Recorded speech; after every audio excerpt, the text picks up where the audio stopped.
যে ভালোবাসতে জানে সে সময় দিতে জানে, আর যে ভালোবাসাই বোঝে না সে সময় দিতেই পারে না। ব্যস্ত, ওই ব্যস্ত, সেই ব্যস্ত, এই কাজ সেই কাজ, ফালতু। তোমার ব্যস্ত কার জন্য? তোমার জব কার জন্য? তোমার চাকরি কার জন্য? তোমার ব্যবসা কার জন্য? বউর জন্যই তো। তুমি যদি ব্যবসা করতে গিয়ে বউকে হারায় ফেলো, তোমার ব্যবসা থেকে ঘোরা রান্না হয়ে গিয়ে।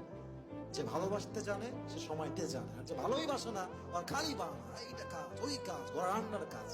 আপনি বোঝেন যেই লোকটা 18 ঘন্টা কাজ করতে পারে সে কি হোয়াটসঅ্যাপে এসে আপনার মেসেজটা সিন করে রিপ্লাই দিতে পারে না? পারে। ওই ব্যক্তিত্ব নাই, ওই মনোমাইন্ড নাই, ওই ভালোবাসা নাই। আপনার কি মনে হয় যে একটা মেয়ে এত ব্যস্ত যে সে তার পুরো সময়ের ভিতরে তার স্বামীকে কল দিবে? টাইম মানে কিসের ব্যস্ত? ও কি এমন মহারানী হয়েছে? হ্যাঁ, দেশ আছে প্রধানমন্ত্রী, তাকে তো সময় আছে স্বামীর সাথে কথা বলার, আর তোমার সময় নেই, তাই না?